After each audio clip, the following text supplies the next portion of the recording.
Bagian 3. Menumbuhkan ketabahan dari luar ke dalam. Bab 10. Pengasuhan untuk ketabahan. Apa yang dapat saya lakukan untuk mendorong ketabahan pada orang yang saya sayangi? Pertanyaan ini diajukan kepada saya sekurangnya sekali sehari. Terkadang yang menanyakan seorang pelatih, terkadang seorang pengusaha atau CEO. Minggu lalu seorang guru kelas 4 menanyakannya, dan seminggu sebelumnya seorang profesor matematika di perguruan tinggi. Beberapa jenderal angkatan darat dan Laksmana angkatan laut menanyakannya kepada saya. Tetapi yang paling sering adalah seorang ibu atau ayah yang khawatir anak mereka tidak menyadari potensi mereka. Semua orang yang bertanya kepada saya berpikir sebagaimana orang tua. Tentunya meskipun mereka bukan orang tua. Kata pengasuhan berasal dari bahasa Latin yang memiliki arti untuk membawa maju. Anda bertindak seperti orang tua bila Anda meminta bimbingan tentang cara terbaik untuk membawa minat, latihan, tujuan, dan harapan pada orang-orang yang Anda sayangi. Ketika saya balik bertanya kepada orang-orang itu tentang intuisi mereka sendiri berkenan dengan cara mengasuh anak agar anak itu tabah, saya mendapatkan jawaban beragam. Beberapa orang percaya bahwa ketabahan terbentuk setelah seseorang ditimpa kemalangan. Orang lain langsung mengutip kata-kata Nietzsche, apa yang tidak membunuhmu membuatmu lebih kuat. Tanggapan seperti ini menimbulkan kesan tentang ibu dan ayah yang cemberut di pinggir lapangan menyaksikan anak-anak mereka bertanding. Tak hentinya melontarkan kritik, atau merantai anak-anak mereka di bangku piano atau stan biola, atau menghukum mereka atas nilai buruk mereka. Perspektif ini berasumsi bahwa memberi dukungan penuh cinta dan menuntut standar tinggi adalah dua ujung rangkaian, dengan para orang tua otoriter berada di bagian kanan. Seandainya saya sudah lahir seabad yang lalu dan meminta pendapat tentang hal ini, perspektif inilah yang akan diberikan John Watson, yang saat ini mengetahui jurusan psikolog di Johns Hopkins University. Dalam buku larisnya tahun 1928 tentang panduan pengasuhan, Psychological Care of Infant and Child, Watson bicara panjang lebar tentang cara membesarkan anak yang kehilangan diri saat bekerja dan bermain, yang dengan cepat belajar untuk mengatasi kesulitan kecil di lingkungannya, yang akhirnya memasuki usia dewasa dalam keadaan terlindung oleh pekerjaan stabil dan kebiasaan emosional sehingga tidak ada kemalangan yang bisa menaklukkannya. Berikut adalah nasihat Watson. Jangan pernah memeluk dan mencium mereka. Jangan pernah memangku mereka bila harus cium kening mereka sekali ketika mereka hendak tidur.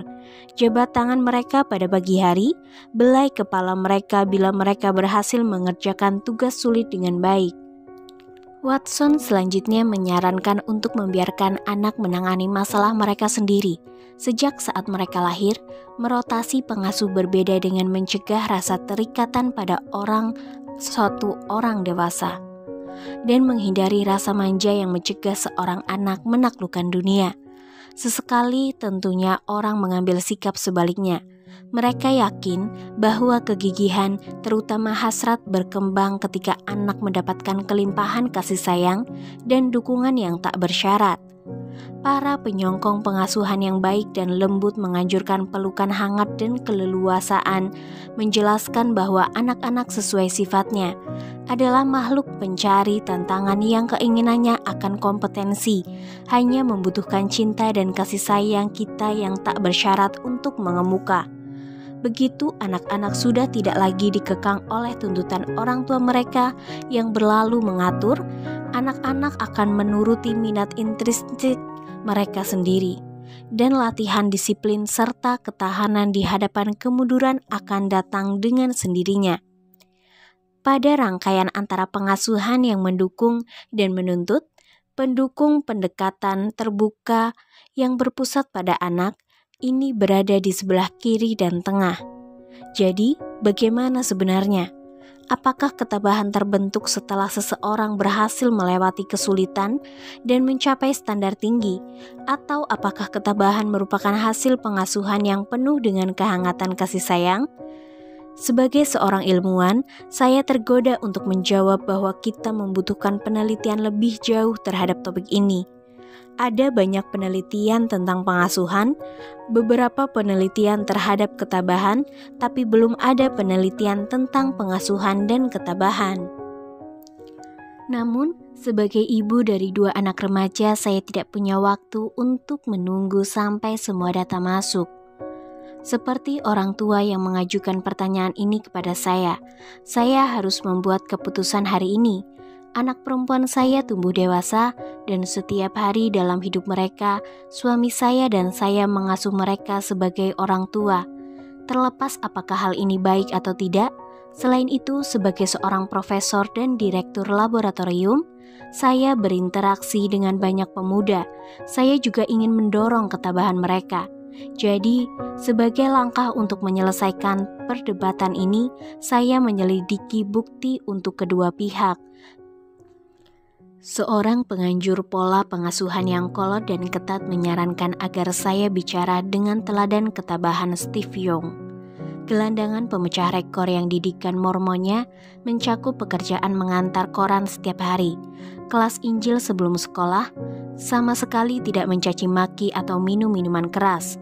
Sementara itu, seorang penganjur dengan keterampilan alami yang lebih liberal menunjuk Francesca Martinez, pelawak tunggal bersuara lantang yang ayahnya seorang penulis dan ibunya seorang ahli lingkungan hidup, mengizinkannya putus sekolah ketika ia berusia 16 tahun dan tidak tampak terkejut ketika memoarnya ia beri judul What the is Normal. Pada titik ini dalam narasi saya tentang kemajuan tak terduga yang dialami Steve, Anda mungkin menyimpulkan bahwa orang tua dari anak tabah menyupai sikap otoriter. Anda mungkin akan langsung menyimpulkan bahwa mereka berfokus pada standar mereka sendiri dan sangat tidak peka pada kebutuhan khusus anak-anak mereka. Sebelum Anda mengeluarkan putusan akhir, bicaralah dengan orang tua Steve, Sherry, dan Lee Grant Young.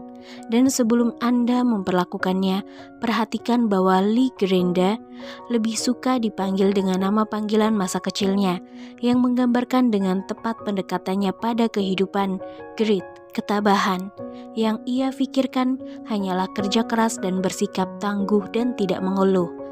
Ujar saudara kandung Steve, Mike, tentang ayahnya. Nama itu benar-benar cocok untuknya. Sebagai pengacara perusahaan, Grit Young jarang bolos kerja. Sekitar 25 tahun lalu, Grit sedang berlatih di YMCA setempat ketika seorang anggota gimnasium menantangnya untuk ikut serta dalam kompetisi sit-up yang sedang berlangsung. Setelah 1 tahun, masing-masing pria itu sanggup melakukan sekitar 1000 sit-up. Saat itulah sang penantang mengaku kalah. Sejak itu, Grit berkompetisi dengan dirinya sendiri. Ia terus berlatih selama bertahun-tahun sampai ia sanggup melakukan 10.000 sit-up secara berturut. Ketika saya menelpon untuk berbicara dengan orang tua Steve tentang putra mereka yang terkenal dan cara mereka membesarkan putra mereka, saya kira saya akan disambut dengan sikap tegas dan formalitas. Hal pertama yang dikatakan oleh Sherry adalah, "Kami senang berbicara dengan Anda. Steve anak kami adalah anak yang hebat." Grit lalu bercanda bahwa, mengingat bidang studi pilihan saya, ia terkejut bahwa saya tidak menghubungi mereka sejak dulu. Saya merasa lebih santai dan duduk bersandar ketika mereka menceritakan kepada saya bagaimana mereka belajar bekerja keras sejak muda. "Orang tua kami adalah petani," ujar Sherry menjelaskan. "Orang tua kami menuntut sesuatu dari kami." Sherry memetik cerita pada usia 10 tahun. Grit melakukan hal yang sama. Dan untuk mendapatkan uang guna membeli sarung tangan bisbol dan baju, ia memotong rumput perkarangan, mengantar koran dengan sepeda ke rumah-rumah yang jaraknya jauh, dan melakukan pekerjaan tani apapun yang bisa ia peroleh. Ketika tiba waktunya untuk membesarkan anak-anak mereka, Sherry dan Grit dengan sengaja memutuskan untuk memberikan tantangan yang sama. Cita-cita saya adalah mengajari mereka disiplin, ujar Grit, dan mengajarkan segala sesuatu dengan tekun seperti saya. Anda harus mempelajari hal itu. Hal ini tidak terjadi begitu saja. Penting bagi saya untuk mengajari anak untuk menyelesaikan apa yang mereka mulai. Dengan jelas dan gamblang, Steve dan saudara-saudara kandungnya disuruh memahami bahwa apapun yang mereka kerjakan, mereka harus mengerjakannya sampai tuntas. Kami mengatakan kepada mereka, kalian harus pergi ke semua latihan. Kalian tidak boleh berkata, "Oh, saya jenuh dengan hal ini." Begitu kalian berkomitmen, kalian harus mendisiplinkan diri untuk melakukannya. Akan ada masanya kalian tidak mau pergi, tapi kalian harus pergi. Steve menceritakan kisah ketika ia ditekal jatuh saat bermain Ruby Pop Warner pada usia 9 tahun. Ia mengadahkan dan melihat ibunya yang sedang membawa dompet, berjalan melewatinya dan memegang pundak seorang anak laki-laki dari tim lawan, mengatakan padanya bahwa ia tidak boleh lagi menekal Steve secara curang. Seiring pertambahan usia Steve dan saudara kandungnya, rumah mereka menjadi tempat berkumpul favorit. Ruang bawah tanah kami selalu penuh dengan anak-anak, ujar Sherry. Sebagai pengacara perusahaan, Grit sering berpergian. Kebanyakan orang yang saya kenal akan tinggal pada akhir minggu, dimanapun kami berada, karena urusan mereka tidak selesai pada hari Jumat dan mereka harus mulai lagi pada hari Senin. Tidak bagi saya selalu melakukan apa yang diperlukan untuk pulang pada akhir minggu. Terkadang perjalanan pulang pada akhir minggu juga menunjukkan karakter yang membuat Grit mendapatkan julukannya itu. Sekali waktu saya berada di Montana untuk berunding dengan sebuah pabrik aluminium. Jumat malam saya pergi ke bandara dengan taksi, dan kabut menerpa bandara, semua penerbangan dibatalkan. Saya mempertimbangkan apa yang akan saya lakukan dalam situasi seperti itu. Lalu wajah saya agak memerah saat mendengarkan lanjutan cerita. Grit menyewa mobil, berkendara ke Spokane, mengambil penerbangan ke Seattle, lalu penerbangan kedua ke San Francisco, dan akhirnya penerbangan ketiga, penerbangan malam yang tiba di JFK pada esok paginya saat fajar menyingsing. Ia lalu masuk ke mobil sewaan dan mengemudi pulang ke Greenwich, Connecticut. Saya tidak memuji diri sendiri, ujar Grit. Saya hanya berpikir bahwa penting bagi saya untuk berada bersama anak-anak, untuk mendukung mereka, apakah itu kegiatan berolahraga atau apapun. Sherry dan Grit juga memahami kebutuhan emosional anak-anak mereka. Steve contohnya, sangat gelisah. Kami memperhatikan ada hal yang tidak akan ia lakukan, ujar Grit. Ketika di kelas 2, ia tidak mau ke sekolah. Ketika berusia 12 tahun, ia tidak mau ikut ke perkemahan pramuka. Ia tidak pernah menginap di rumah temannya. Ia tidak mau melakukan itu. Sulit bagi saya untuk membayangkan Steve Young, pemain gelandangan yang tidak kenal rasa takut, sebagai anak laki-laki pemula sebagaimana digambarkan oleh Sherry dan Grit. Baik Sherry maupun Grit tidak bisa menjelaskan rasa takut putra sulung mereka. Sekali waktu, ujar Grit, ia pergi menjemput Steve di sekolah untuk mengantarnya ke rumah paman dan bibinya, dan Steve tidak bisa berhenti menangis. Ia ketakutan karena jauh dari rumah. Grit ternganga. Saya menunggu untuk mendengar bagaimana ia dan Sherry bereaksi. Apakah mereka mengatakan kepada putra mereka untuk menjadi pemberani pria dewasa? Apakah mereka menghapus beberapa hak istimewanya? Sherry akhirnya ikut masuk ke kelas Steve selama berminggu-minggu sampai akhirnya Steve merasa nyaman pergi ke sekolah sendirian. Ini adalah kegelisahan karena berpisah, ujar Sherry kepada saya. Saat itu kami tidak tahu apa namanya, namun kami bisa melihat bahwa ia merasa tegang. Kami tahu bahwa ia perlu membereskannya. Kemudian ketika saya meminta Steve menjelaskan secara terperinci semester pertamanya yang bermasalah di BYU, saya menegaskan bahwa bila seseorang hanya mendengar cerita itu dan hanya itu, ia mungkin akan menyimpulkan bahwa ayahnya, Grit, adalah seorang tiran. Orang tua macam apa yang bisa menolak permohonan anak mereka untuk pulang? Baiklah, ujar Steve. Baik, Segalanya bersifat konstekstual, bukan? Saya mendengarkan. Konteksnya adalah bahwa ayah saya mengenal saya. Ia tahu bahwa yang ingin saya lakukan hanyalah bergegas pulang. Ia tahu bahwa bila ia membiarkan saya melakukan itu, sama saja ia membiarkan saya menyerah pada rasa takut. Itu adalah tindakan cinta, ujar Steve menyimpulkan. Sulit memang, tapi itu adalah cinta. Namun, ini adalah garis tipis antara cinta yang kuat dan perundungan, bukan? Apa bedanya? Saya tahu, ini adalah keputusan saya, ujar Steve. Saya tahu ayah saya tidak ingin saya menjadi dia. Nomor 1, orang tua perlu mengatur punggung yang memberi contoh kepada anak. Saya tidak sekedar mencoba membuatmu melakukan apa yang saya katakan. Mengendalikanmu, menjadikanmu seperti saya, membuatmu melakukan apa yang sudah saya lakukan, memintamu melakukan apa yang tidak sempat saya lakukan. Ayah saya menunjukkan kepada saya sejak awal bahwa ini bukan tentang dia dan apa yang ia butuhkan. Ini benar-benar adalah saya memberimu semua yang saya miliki. Ada sifat tidak mementingkan diri yang mendasar pada cinta yang kuat, ujar Steve melanjutkan. Saya rasa itu penting. Bila cinta yang kuat ini berkaitan dengan keinginan orang tua untuk mengendalikan Anda, anak-anak akan mendengus. Dengan cara apapun, saya tahu orang tua saya mengatakan, kami ingin melihat kesuksesanmu. Kami telah meninggalkan kesuksesan kami di belakang. Bila berkenalan dengan keluarga, Youngs membantu Anda memahami bahwa cinta yang kuat itu belum tentu istilah yang bertentangan. Tunggu dulu, temuilah Francesca Martinez dan orang tuanya, Tina dan Alex.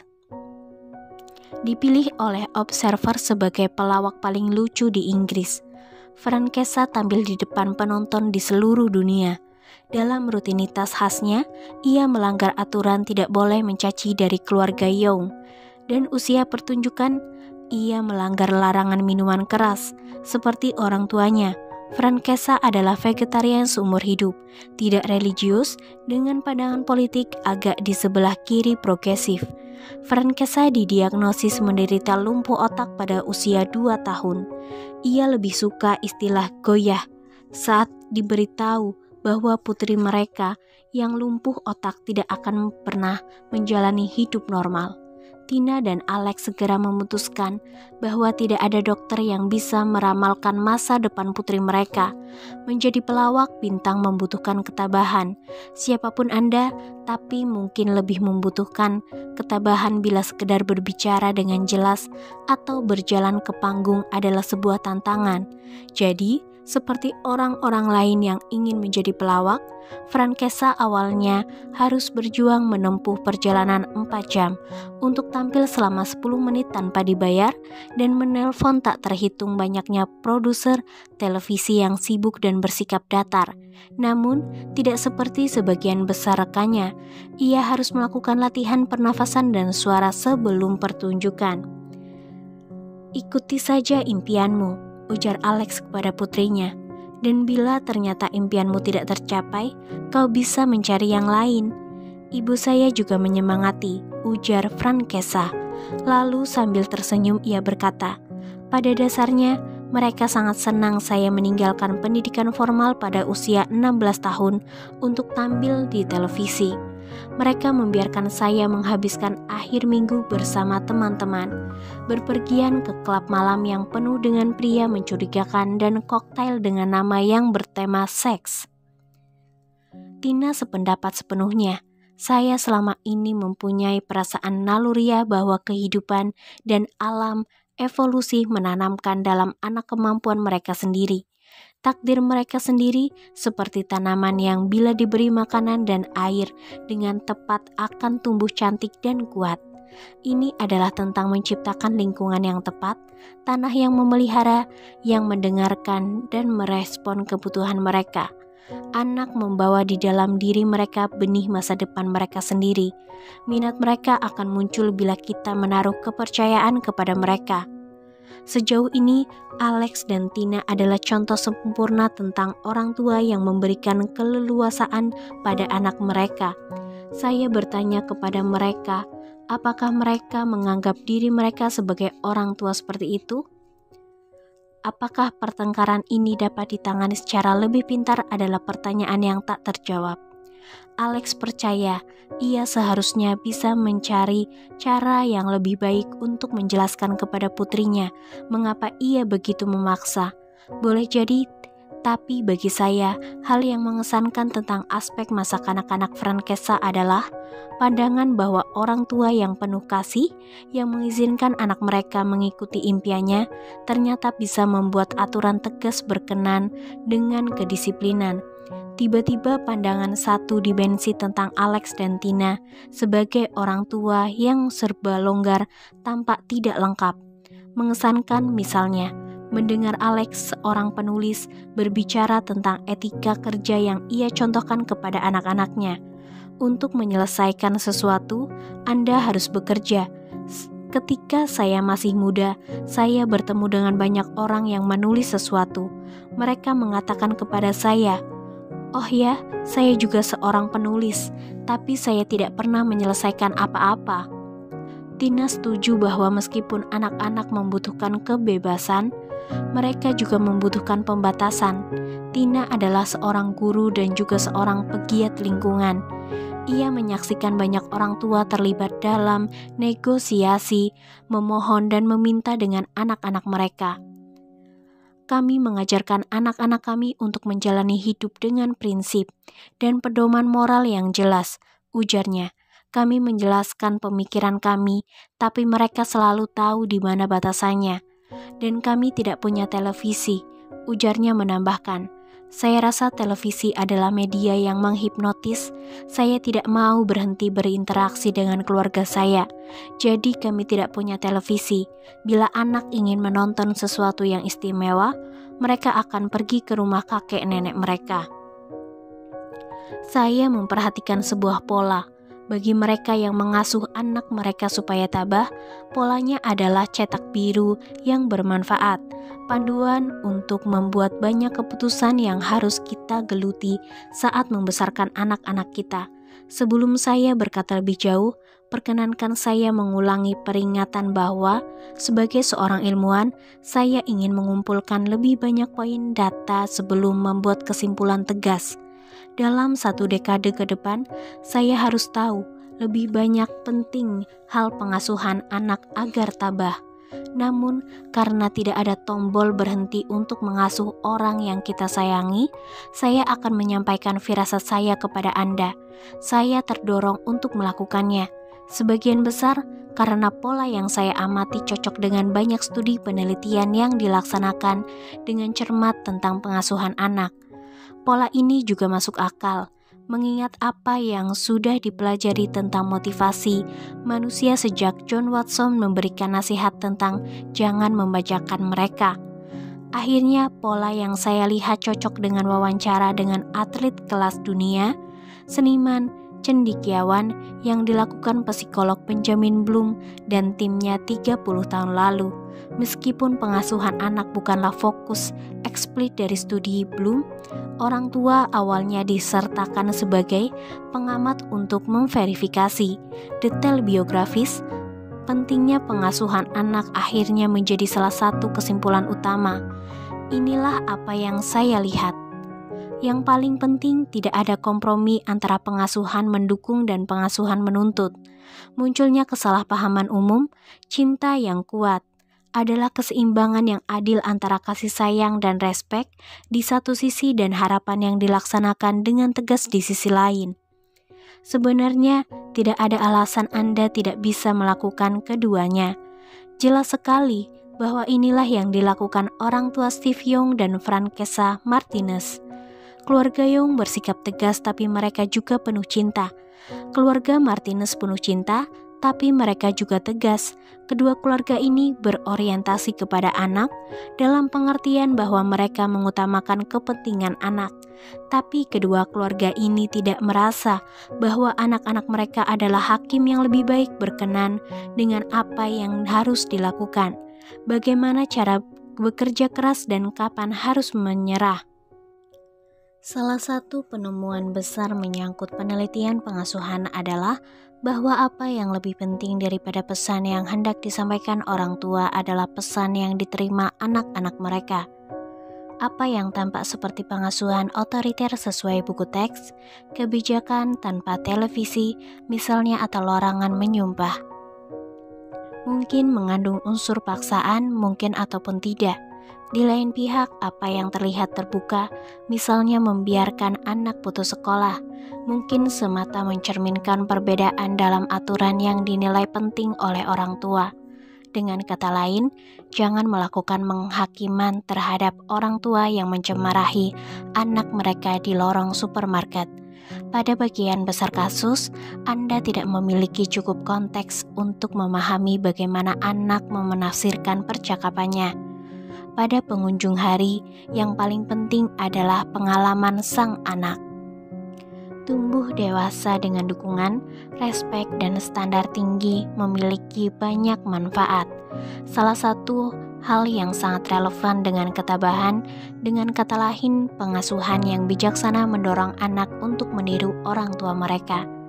Sampai batas tertentu, tentunya anak kecil mencontoh ibu dan ayah mereka. Bila tidak ada hal lain yang bisa kita jadikan contoh, pilihan lain apa yang kita miliki selain meniru aksen, kebiasaan, dan sikap orang di sekeliling kita? Kita bicara seperti mereka berbicara, kita makan apa yang mereka makan, kita mengadopsi apa yang mereka sukai dan tidak sukai. Naluri seorang anak kecil untuk meniru orang dewasa sangatlah kuat. Dalam sebuah eksperimen psikolog klasik lebih dari 50 tahun di Stanford University, misalnya siswa prasekolah melihat orang dewasa bermain dengan berbagai mainan, lalu mereka diberi kesempatan untuk bermain dengan mainan tersebut. Separuh anak laki-laki dan perempuan melihat orang dewasa bermain dengan mainan rakitan dan mengabaikan boneka tiup ukuran anak yang ada di depan ruangan yang sama. Separuh anak yang lain melihat orang dewasa mulai menyusun mainan rakitan itu. Setelah 1 menit, mereka menyerang boneka itu dengan ganas. Orang dewasa itu memukul boneka tersebut dengan kepala tangannya lalu dengan palu kayu, melempar boneka ke udara dan akhirnya sambil berteriak, menendang boneka secara agresif dan diputar secara ruangan. Ketika diberi kesempatan untuk bermain dengan mainan yang sama, anak yang melihat orang dewasa bermain dengan tangan melakukan hal yang sama. Sebaliknya, anak yang melihat orang dewasa mengajar boneka menjadi sama agresifnya. Dalam banyak kasus, meniru orang dewasa brutal yang mereka lihat sebelumnya, sehingga peneliti menggambarkan perilaku mereka sebagai tiruan sempurna. Benjamin Bloom dan timnya memperhatikan pola yang sama dalam studi mereka kepada orang yang berprestasi kelas dunia.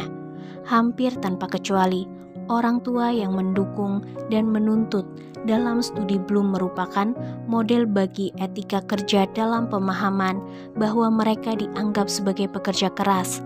Mereka melakukan yang terbaik dalam apapun yang mereka lakukan.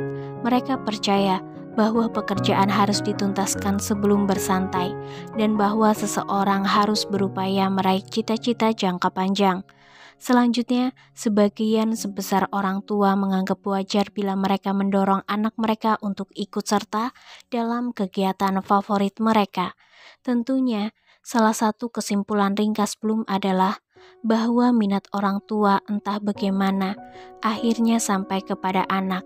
Kami menemukan berulang kali bahwa orang tua dari pianis akan menyuruh anak mereka berlatih tenis, tapi akan mengantarkan anak mereka ke tempat les piano. Kami menemukan hal sebaliknya di keluarga petenis. Logika ini berujung pada kesimpulan spekulatif bahwa tidak semua anak yang memiliki orang tua yang bijak secara psikologis akan tumbuh dewasa menjadi orang yang tabah, karena tidak semua orang tua yang bijak secara psikologis memeragakan ketabahan. Meskipun mereka mungkin mendukung dan menuntut, orang tua yang berada dalam kuadran kanan atas mungkin atau mungkin tidak menunjukkan hasrat dan kegigihan untuk cita-cita jangka panjang. Bila Anda ingin anak Anda menjadi tabah, tanyakan terlebih dulu seberapa kuat hasrat dan kegigihan Anda untuk mencapai cita-cita hidup Anda sendiri. Lalu tanyakan kepada diri Anda sendiri seberapa besar kemungkinannya pendekatan Anda pada pengasuhan anak mendorong anak Anda untuk meniru Anda. Bila jawaban terhadap pertanyaan pertama adalah sangat besar, jawaban Anda terhadap pertanyaan kedua adalah sangat mungkin. Anda sudah mengasuh anak Anda agar menjadi tabah. Anda tidak perlu menjadi orang tua untuk membuat perbedaan dalam hidup seseorang. Bila Anda peduli kepada mereka dan tahu apa yang terjadi dalam hidup mereka, Anda bisa memberikan dampak. Coba pahami apa yang sedang terjadi dalam hidup mereka dan bantu mereka melewatinya. Ini adalah sesuatu yang pernah saya alami sendiri, dan itulah yang membuat perbedaan. Bab 11. Lapangan bermain untuk ketabahan. Suatu hari ketika berusia 4 tahun, Lucy, putri saya, duduk di meja dapur, berusaha membuka kotak kecil berisi kismis. Ia lapar, ia memang menginginkan kismis itu. Tapi penutup kotak itu menggagalkan upayanya. Setelah sekitar 1 menit, ia meletakkan kotak yang belum terbuka itu sambil mendesah dan pergi. Saya mengamati dari ruang lain dan hampir terkesiap. Ya Tuhan, putri saya dikalahkan oleh kotak kismis. Seberapa besar peluangnya untuk menjadi orang tabah? Saya bergegas mendekati dan mendorong Lucy untuk mencoba lagi. Saya berusaha sebaiknya untuk menjadi pendukung dan penuntut, namun ia menolak. Tak lama kemudian, saya menemukan sanggar balet di dekat rumah dan mendaftarkan Lucy. Seperti banyak orang tua, saya memiliki intuisi kuat bahwa ketabahan dapat ditingkatkan dengan melakukan kegiatan seperti balet, piano, football, ataupun kegiatan ekstrakurikuler terstruktur apapun. Kegiatan ini memiliki 2 ciri penting yang sulit ditiru dalam lingkup berbeda. Pertama, ada orang dewasa yang mengawasi, idealnya orang dewasa yang mendukung dan menuntut, yang bukan orang tua dari anak itu. Kedua, kegiatan ini dirancang untuk memupuk minat, latihan, tujuan, dan harapan. Sanggar balet, ruang pertunjukan, ruang latihan bela diri, lapangan bola basket, lapangan football, inilah lapangan bermain untuk ketabahan. Bukti tentang kegiatan ekstrakurikuler tidaklah lengkap.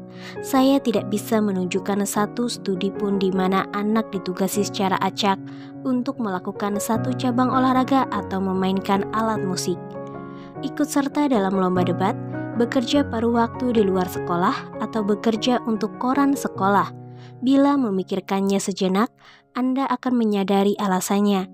Tidak ada orang tua yang bersedia menyuruh anak mereka melakukan sesuatu. Berdasarkan lemparan koin dan karena alasan etika, tidak ada ilmuwan yang bisa memaksa anak untuk tetap mengikuti. Namun, sebagai orang tua dan ilmuwan sosial, saya akan merekomendasikan bahwa begitu anak Anda sudah cukup umur, Anda mencari sesuatu yang mungkin mereka sukai di luar kelas dan mendaftarkan mereka. Malah seandainya bisa mengayunkan tongkat sihir, saya akan meminta semua anak di dunia untuk ikut serta dalam sekurangnya satu kegiatan ekstrakurikuler pilihan mereka. Sementara bagi mereka yang di SMA, saya akan meminta mereka untuk bertahan pada suatu kegiatan selama lebih dari 1 tahun. Apakah saya berpikir setiap momen dalam kehidupan seorang anak harus direncanakan secara tertulis? Sama sekali tidak. Namun, saya berpikir bahwa anak akan berkembang bila mereka menghabiskan sekurangnya sebagian dari waktu mereka melakukan hal sulit yang mereka minati. Sebagaimana saya katakan, tidak ada bukti lengkap untuk rekomendasi tegas tersebut. Namun, menurut saya, penelitian yang sudah dilakukan sangat sugestif. Bila semuanya digabungkan, Anda mempunyai fakta yang meyakinkan bagi anak yang belajar ketabahan dari seorang pelatih balet, pelatih football, maupun guru biola yang bijak. Ini penelitian. Sekolah itu sulit, tapi bagi banyak anak, sekolah tidaklah menarik, Mengirim SMS ke teman adalah menarik, tapi tidak sulit. Namun balet sulit dan menarik. Pengalaman sesaat adalah satu hal, tapi bagaimana dengan manfaat jangka panjang? Apakah kegiatan ekstrakurikuler memberikan manfaat yang terukur?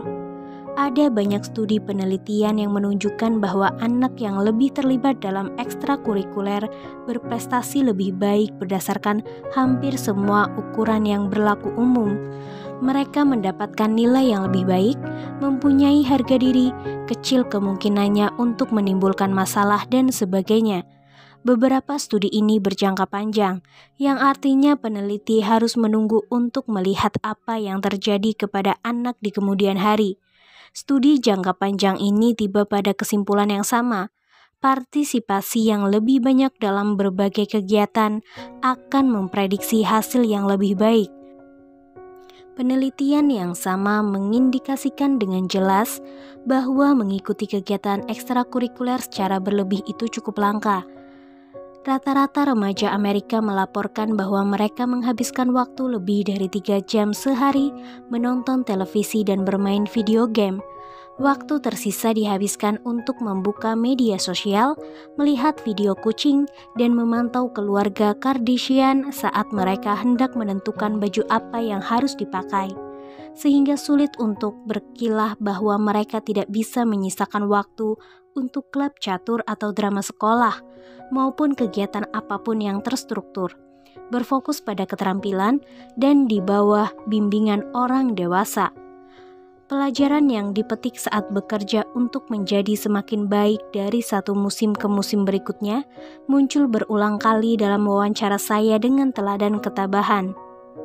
Salah satu ilmuwan pertama yang mempelajari pentingnya tindak lanjut dalam kegiatan ekstrakurikuler bukan sekedar coba-coba adalah Warren Willingham.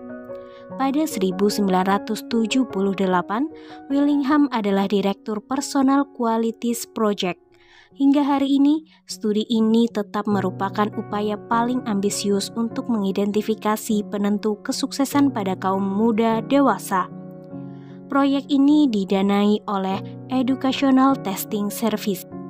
Sebutannya yang lebih umum terletak di kampus yang luas di Princeton, New Jersey, dan mempekerjakan lebih dari 1.000 ahli statistik, psikolog, dan ilmuwan lain.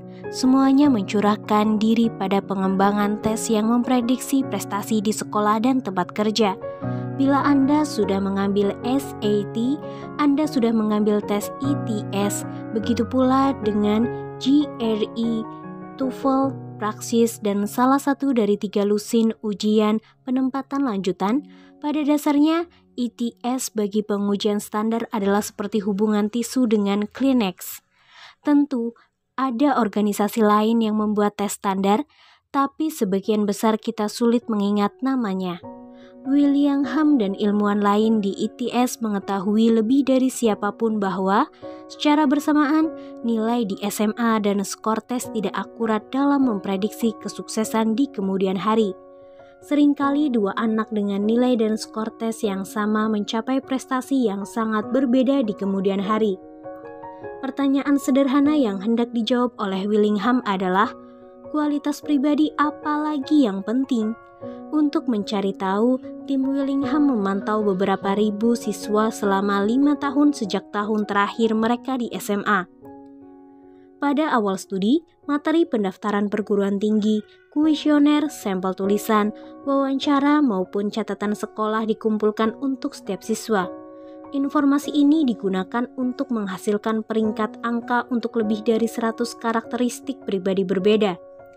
Ini termasuk variabel latar belakang keluarga, seperti pekerjaan orang tua dan status sosial ekonomi, serta minat karir, motivasi untuk meraih gelar sarjana, maupun cita-cita pendidikan, dan lain sebagainya.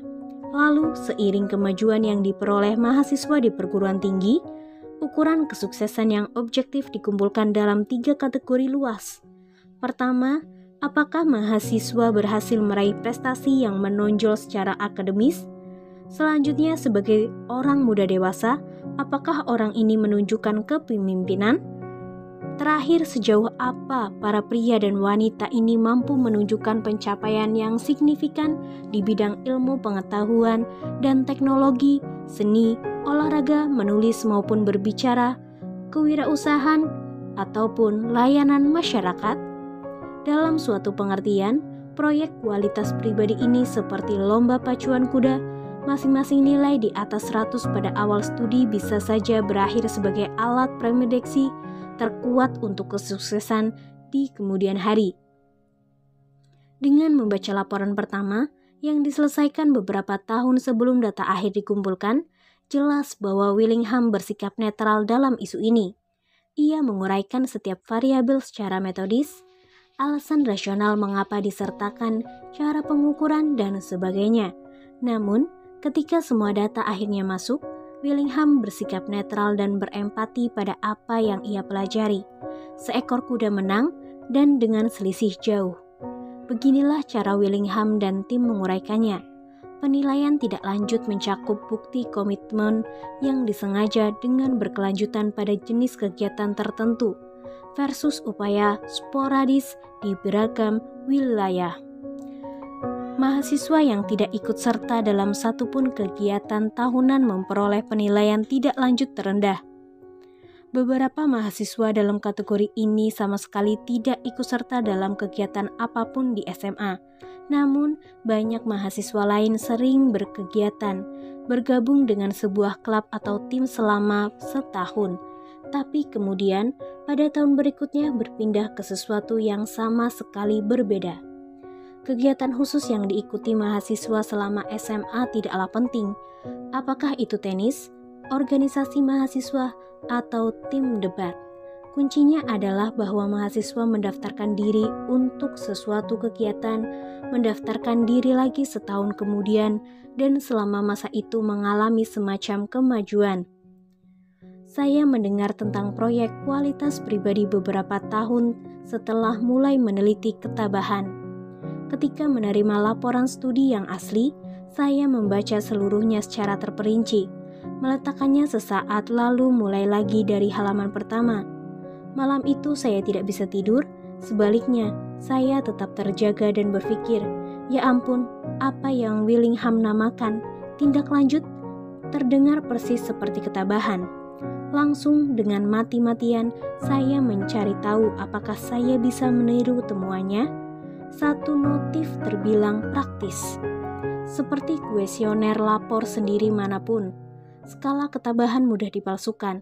Dalam studi penelitian, para peserta tidak mempunyai insentif nyata untuk berbohong, tapi sulit membayangkan menggunakan skala ketabahan di lingkup hidup berisiko tinggi. Ketika ada keuntungan bila berpura-pura, saya menyelesaikan apapun yang saya mulai. Mengukur ketabahan seperti yang dilakukan Willingham adalah strategi pengukuran yang tidak mudah direkayasa. Tidak mudah setidaknya tanpa berbohong, sebagaimana dikatakan oleh Willingham. Mencari isyarat yang jelas terikat tindak lanjut produktif adalah cara yang bermanfaat untuk menggali rekam jejak mahasiswa. Saya segera mendengar bahwa yayasan ini sangat tertarik untuk mencari tahu mengapa banyak mahasiswa yang putus sekolah. Saat ini tingkat putus kuliah pada program 2 dan 4 tahun di Amerika Serikat termasuk yang tertinggi di dunia. Uang kuliah yang melonjak dan rumitnya labirin bantuan keuangan di negeri ini adalah dua faktor yang berkontribusi. Persiapan akademis yang sangat buruk adalah faktor lain. Tetap saja, para mahasiswa dengan keadaan keuangan dan skor SAT yang sama putus kuliah dalam tingkat yang sangat berbeda. Dalam rapat dengan Bill dan Melinda Gates, saya mendapatkan kesempatan untuk menjelaskan perspektif saya secara langsung. Belajar menindaklanjuti sesuatu yang sulit di SMA, ujar saya, tampaknya adalah persiapan terbaik untuk melakukan hal serupa di kemudian hari. Dalam percakapan itu, saya mendapat informasi bahwa Bill sendiri sudah lama menghargai pentingnya kompetensi selain bakat. Saat dia memiliki peran langsung dalam merekrut program perangkat lunak di Microsoft, Misalnya ia memberi pelamar sebuah tugas programan yang ia tahu membutuhkan kemampuan untuk memecahkan masalah. Tidak ada tes IQ atau tes keterampilan pemrograman. Tesnya adalah untuk menguji kemampuan pribadi untuk bertahan, bergigih, dan mencapai garis akhir. Bill hanya merekrut pemrogram yang menyelesaikan apa yang mereka mau. Setahun setelah Warren Willingham menerbitkan proyek kualitas pribadi, Bill Fitzsimmons ditunjuk menjadi ketua bagian penerimaan mahasiswa di Harvard. 2 tahun kemudian ketika saya mendaftarkan diri ke Harvard, yang memeriksa lamaran saya adalah Bill. Saya tahu, karena pada suatu masa saat kuliah, saya bergabung dengan sebuah proyek layanan masyarakat bersama Bill. "Oh Nona, semangat sekolah," serunya ketika kami diperkenalkan.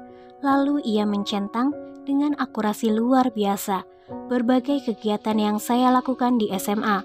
Belum lama ini saya menelpon Bill untuk menanyakan pendapatnya tentang tindak lanjut ekstrakurikuler. Seperti yang saya duga, ia sangat akrab dengan penelitian Willingham. "Saya menyimpannya di dekat sini," ujarnya sambil memeriksa rak bukunya. "Saya selalu menyimpannya di dekat sini." Baiklah, jadi apakah ia setuju dengan kesimpulan Willingham? Apakah bagian penerimaan Harvard benar-benar peduli dengan hal selain skor SAT dan nilai SMA? Saya ingin tahu karena pendapat Willingham saat ini menerbitkan temuannya adalah bahwa kantor penerima perguruan tinggi tidak mempertimbangkan tindak lanjut dalam kegiatan ekstrakurikuler sejauh saran Willingham dalam penelitiannya. Namun, Harvard juga menerima siswa dalam jumlah sekurangnya sama banyaknya yang menurut Bill membuat komitmen untuk menggapai sesuatu yang mereka cintai, percayai, dan hargai. Melakukannya dengan energi, disiplin, dan kerja keras luar biasa. Tidak ada orang di bagian penerimaan yang menginginkan para siswa ini melakukan kegiatan yang sama ketika mereka berada di kampus. "Ambil contoh atletik," ujar Bill. "Taruhlah atletnya cedera atau memutuskan untuk tidak bermain atau tidak dipilih masuk tim. Yang cenderung kami temukan adalah bahwa semua energi, dorongan, dan komitmen seluruh ketabahan itu yang dikembangkan melalui atletik hampir selalu bisa dialihkan ke hal lain." Yang paling mengejutkan saya terkait percakapan saya dengan Bill adalah betapa ia mencemaskan anak-anak yang tidak diberi kesempatan untuk berlatih ketabahan dalam kegiatan ekstrakurikuler.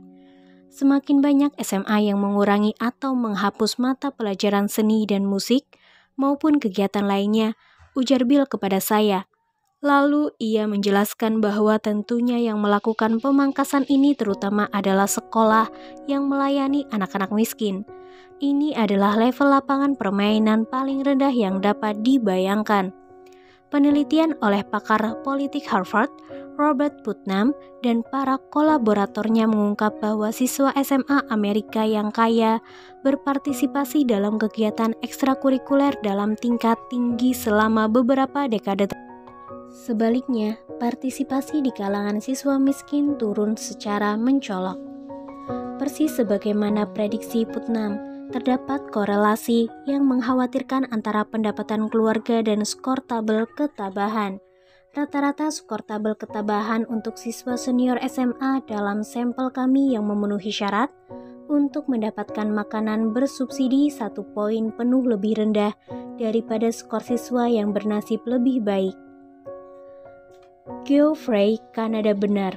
Semua penelitian yang saya bicarakan di bab ini adalah non-eksperimen. Saya tidak tahu apakah akan tiba saatnya ketika ilmuwan memikirkan logistik dan etika untuk mengikutsertakan anak-anak secara acak dalam kelas balet selama bertahun-tahun lalu, menunggu untuk melihat apakah manfaatnya beralih ke penguasaan terhadap aljabar. Namun, nyatanya ilmuwan telah melakukan eksperimen jangka pendek yang menguji apakah melakukan hal-hal sulit mengajari seseorang cara melakukan hal-hal sulit yang lain. Psikolog Robert Eisenberger di University of Houston adalah pakar terkemuka dalam topik ini. Ia sudah melakukan lusinan studi di mana tikus ditugasi secara acak untuk melakukan sesuatu yang sulit, seperti menekan tuas 20 kali untuk mendapatkan makanan tikus. Seperti menekan tuas itu 2 kali untuk mendapatkan imbalan yang sama. Setelah itu, Bob memberi semua tikus tugas sulit yang berbeda. Dalam beberapa eksperimen, ia menemukan hasil yang sama.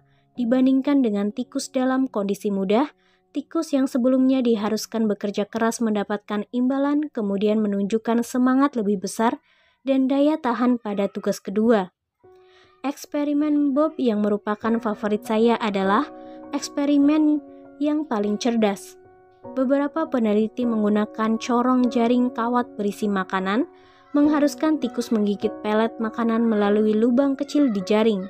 Peneliti lain menebarkan pelet di lantai kandang.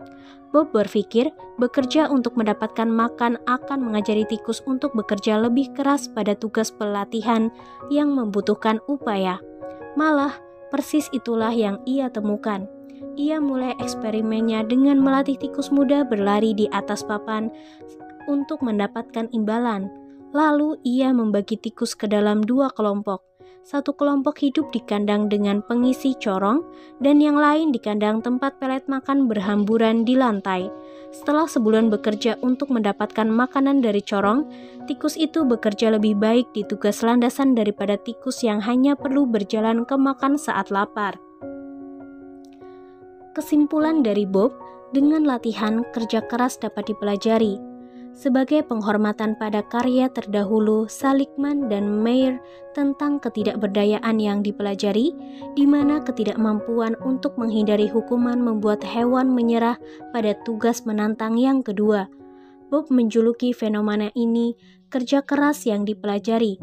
Kesimpulan utamanya adalah bahwa hubungan antara kerja keras dan imbalan bisa dipelajari. Bob lebih jauh mengatakan bahwa tanpa merasakan langsung hubungan antara upaya dan imbalan, makhluk hidup, apakah itu tikus maupun manusia, akan tetap berada dalam keadaan normalnya, yaitu malas. Evolusi telah membentuk ketika kita untuk menghindari pembakaran kalori kapan saja. Bab 12. Budaya Ketabahan. Pertandingan football pertama yang saya tonton dari awal hingga akhir adalah Super Bowl. Pertandingannya berlangsung pada 2 Februari 2014, mempertemukan Seattle Seahawks dengan Denver Broncos. The Seahawks menang 4-3-8. Sehari setelah kemenangan mereka, kepala pelatih Seahawks, Pete Carroll, diwawancarai oleh seorang mantan anggota San Francisco 49 Ers. Saya tahu ketika saya masih bersama 49ers, ujar pewawancara, mulai Anda di sana, sungguh hal yang bermakna menjadi seorang Niner, bukan seorang pemain football.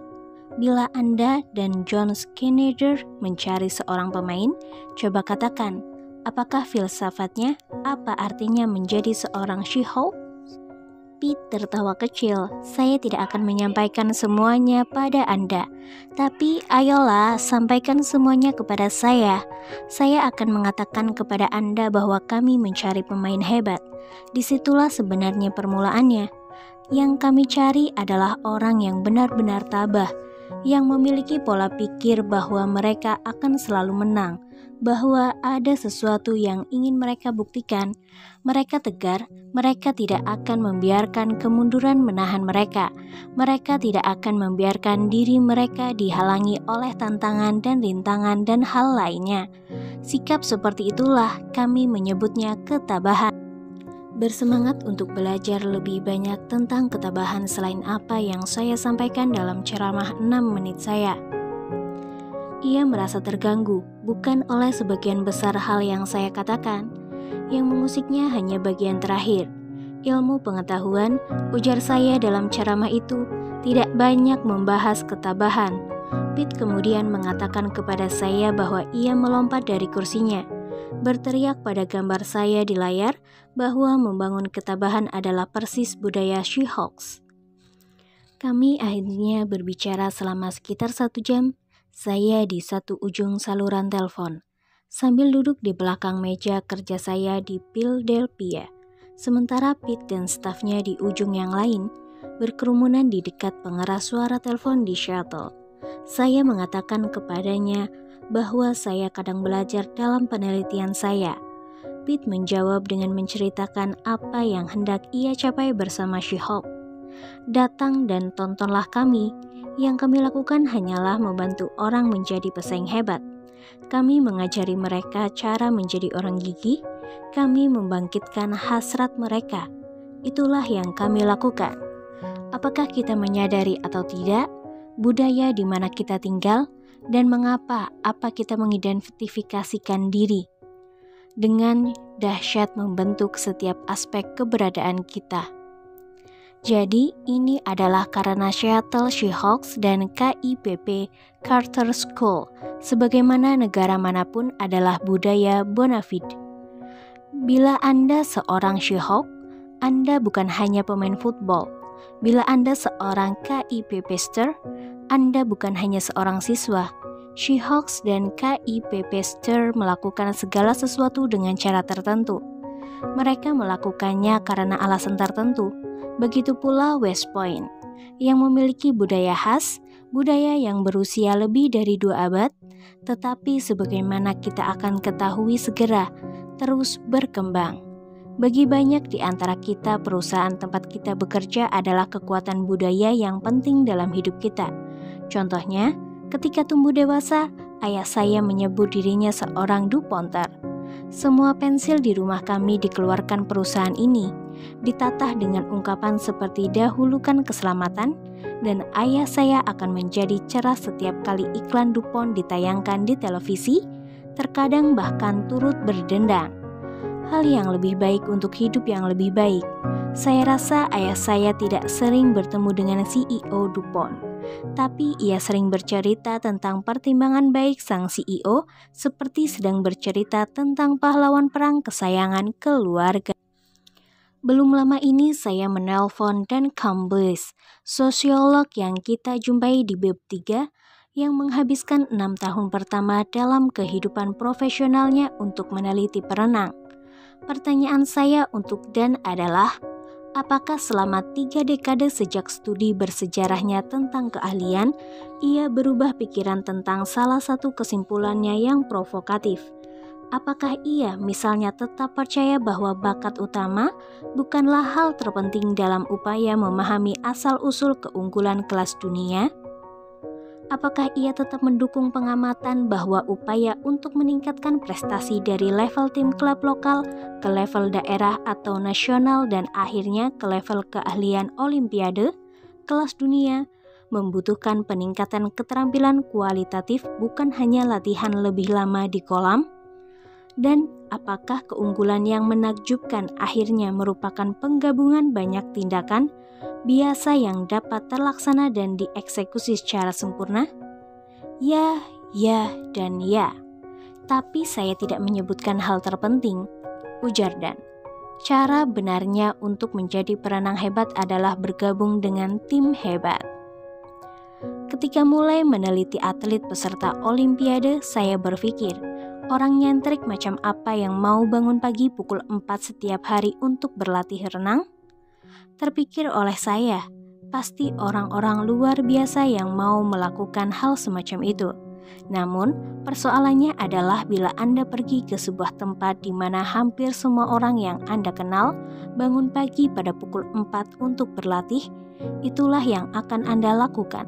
Ini bukan persoalan besar, ini menjadi kebiasaan. Berulang kali dan mengamati perenang baru bergabung dengan sebuah tim yang melakukan segala sesuatu dengan lebih baik daripada sebelumnya. Dengan cepat, pendatang baru menyesuaikan diri dengan norma dan standar. Efek penyesuaian jangka pendek bukanlah hal yang membuat saya tertarik dengan kekuatan budaya untuk mempengaruhi ketabahan. Bukan itu persisnya. Yang paling membuat saya tertarik adalah gagasan bahwa dalam jangka panjang budaya memiliki kekuatan untuk membentuk identitas kita. Setelah beberapa waktu dan dalam keadaan yang tepat, norma dan nilai kelompok yang kita ikuti menjadi norma dan nilai kita sendiri. Kita menganutnya, kita membawanya bersama kita. Cara kita melakukan segala sesuatu di sini dan mengapa akhirnya menjadi cara saya melakukan segala sesuatu dan mengapa.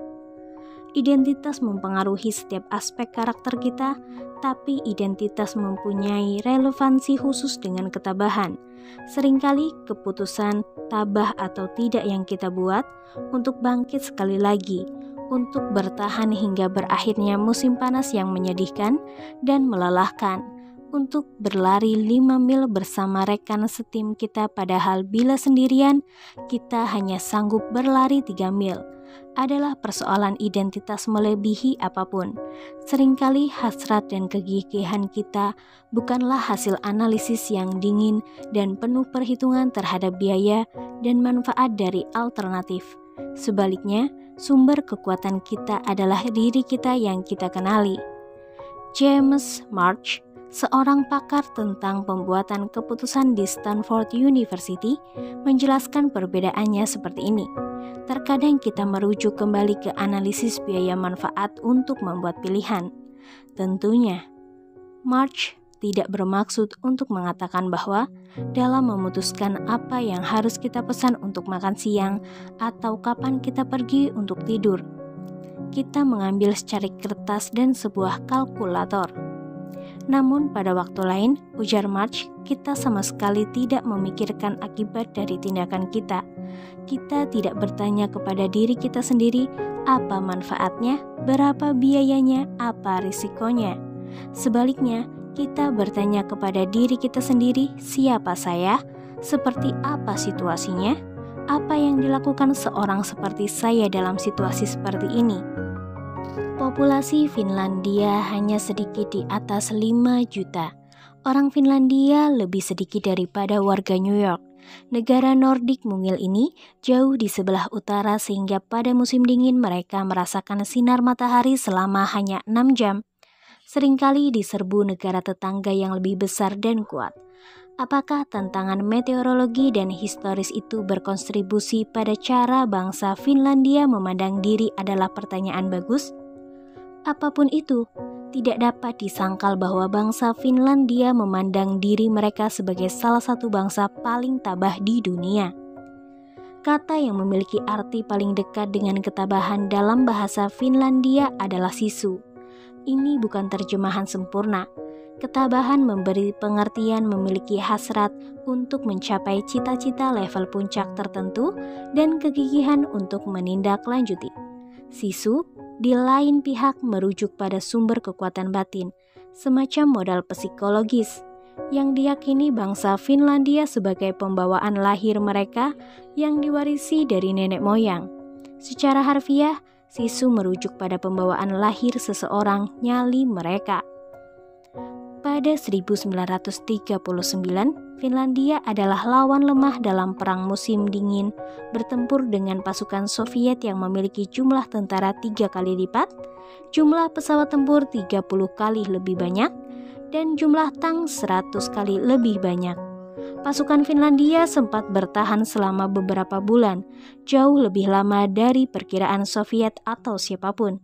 Pada 1940, majalah Time memuat ulasan tentang sisu. Bangsa Finlandia mempunyai sesuatu yang mereka namakan sisu. Ini adalah gabungan antara unjuk kegagahan dan keberanian, kegarangan dan keuletan, kemampuan untuk terus bertempur saat kebanyakan orang akan menyerah. Bertempur dengan tekad untuk menang, orang Finlandia menerjemahkan sisu sebagai semangat Finlandia. Tapi kata ini mengandung arti yang lebih berani. Gagasan sisu adalah bagian tak terpisahkan dari budaya Finlandia selama berabad-abad. Namun, budaya dapat diciptakan dalam kerangka waktu yang jauh lebih pendek. Dalam upaya saya untuk memahami apa yang membangkitkan ketabahan, saya menjumpai beberapa organisasi dengan pemimpin yang sangat tabah di tempuk pemimpinan yang menurut saya berhasil membentuk budaya ketabahan. Salah satunya adalah Jamie Dimon, CEO JP Morgan Chase. Jamie bukan satu-satunya karyawan di antara 250.000 lebih karyawan bank ini yang berkata, "Saya memakai jersey ini dan meneteskan darah ini." Karyawan lain yang berpangkat jauh di bawahnya mengatakan hal seperti, "Apa yang saya lakukan setiap hari untuk klien itu penting. Tidak ada orang yang tidak signifikan di sini. Setiap detail, setiap karyawan itu penting. Saya bangga menjadi bagian dari perusahaan besar ini. Jamie sudah lebih dari 1 dekade menjadi CEO JP Morgan Chase, bank terbesar di Amerika Serikat. Dalam krisis finansial 2008, Jamie berhasil menyelamatkan banknya dan sementara bank lain ambruk. JP Morgan Chase meraup laba $5 miliar. Kebetulan moto alma mater sekolah Jamie, Browning School, adalah grit. Versi bahasa Inggris kuno dari kata grit, ketabahan, yang didefinisikan dalam buku tahun sebagai ketegasan, keberanian, kebulatan tekad yang menenangkan mahkota kesuksesan sejati pada semua usaha. Anda harus belajar mengatasi rintangan di jalan dan kesalahan serta kemunduran. Ketegaran bagi Jamie Dimon adalah sisu bagi Finlandia. Jamie teringat bagaimana pemecatan yang dilakukan Citibank terhadapnya pada usia 33 tahun, lalu masa 1 tahun penuh saat ia merenungkan pelajaran apa yang dapat ia petik dari kejadian itu, menjadikannya pemimpin yang lebih baik. Ia cukup kuat meyakini pentingnya ketegaran sehingga menjadikan ketegaran sebagai nilai inti bagi bank JP Morgan Chase secara keseluruhan. Intinya adalah bahwa kita harus tumbuh setelah beberapa waktu. Salah satu puisi Roosevelt menjadi prosa dari pedoman JP Morgan Chase berjudul Cara Kami Menjalankan Bisnis yang diterjemahkan oleh Jamie yang memiliki tekad kuat dalam segala hal yang Anda lakukan, tunjukkan kebulatan tekad, daya tahan, dan keuletan. Jangan membiarkan kemunduran sesaat menjadi alasan permanen. Dan pada akhirnya, gunakan kesalahan dan masalah sebagai peluang untuk menjadi lebih baik, bukan alasan untuk menyerah. Kemampuan menghafal kata demi kata adalah tradisi kebanggaan West Point selama berabad-abad. Anda dapat menemukan daftar panjang lagu, puisi, pedoman, keyakinan, dan keanekaragaman yang harus dihafalkan semua kadet tahun pertama. Playbus dalam bahasa West Point dalam dokumen yang dinamakan Bugle Notes oleh West Point. Namun, Inspektur West Point saat ini, Letnan Jenderal Robert Caslin, adalah orang pertama yang menyatakan bahwa kata-kata, bahkan kata-kata yang harus dihafal, tidak bisa memelihara sebuah budaya bila kata-kata tersebut menyimpang dari tindakan. 2 tahun setelah Pete Carroll menelpon untuk berbicara tentang ketabahan, saya terbang ke Seattle. Saya ingin melihat langsung apa yang dimaksud Pete ketika mengatakan Seahawks sedang membangun budaya paling tabah di NFL. Saat itu, saya sudah membaca biografinya, Win Forever, di mana ia bicara tentang bagaimana ia menemukan kekuatan hasrat dan kegigihan dalam hidupnya sendiri. Secara pribadi, saya belajar bahwa bila Anda menciptakan visi untuk diri Anda sendiri dan bertahan pada visi tersebut, Anda bisa membuat banyak hal menakjubkan terjadi dalam hidup Anda. Pengalaman saya adalah bahwa begitu Anda sudah melakukan pekerjaan untuk menciptakan visi yang jelas, disiplin dan upaya untuk mempertahankan visi itulah yang bisa mewujudkan semuanya. Keduanya berjalan bergandengan. Begitu Anda menciptakan visi itu, visi Anda akan terwujud. Tapi ketekunan Anda untuk mempertahankan visi itulah yang memungkinkan Anda tiba di sana.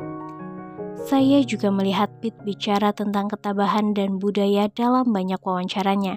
Dalam salah satunya, Pete berada di panggung di sebuah aula University of Southern California.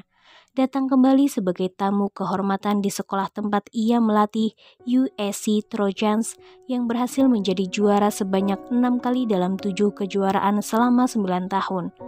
Apa yang baru? Apa yang Anda pelajari? Tanya pewawancara Pete. Pete bercerita tentang pengalamannya saat menemukan penelitian tentang ketabahan dan resonansinya dengan pendekatan lamanya terhadap pelatihan.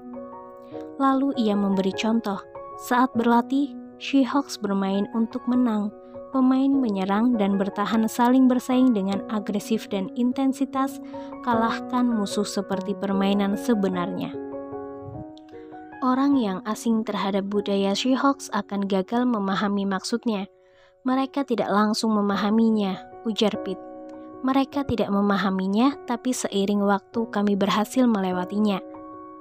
Pete mengakui bahwa beberapa pemain mempunyai lebih banyak hal untuk diajarkan daripada apa yang perlu mereka pelajari. Pemain belakang Seahawks, Earl Thomas misalnya terkesan sebagai orang yang paling kompetitif dan tabah yang dapat Anda bayangkan. Ia menekan dan berlatih dengan intensitas luar biasa. Ia berfokus belajar melakukan segala hal. Namun, keajaiban budaya adalah bahwa ketabahan satu orang bisa menjadi model bagi orang lain.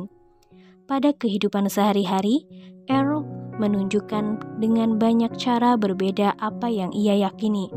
Bila ketabahan setiap orang meningkatkan ketabahan orang lain, pada saatnya nanti Anda bisa mengharapkan apa yang dinamakan efek pengganda sosial oleh Jimmy Flynn.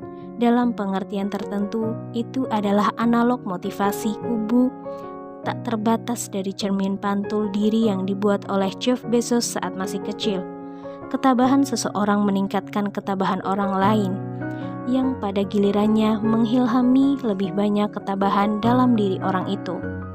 Apa yang dikatakan Earl Thomas tentang menjadi seorang Seahawks, rekan setim menekankan saya sejak hari pertama. Mereka membantu saya untuk menjadi lebih baik, dan sebaliknya, Anda harus memiliki apresiasi tulus terhadap rekan tim yang bersedia bekerja keras, mempercayai sistemnya, dan tidak pernah puas dengan apapun tapi terus berkembang. Menakjubkan melihat peningkatan yang kami capai dari sikap rendah hati itu.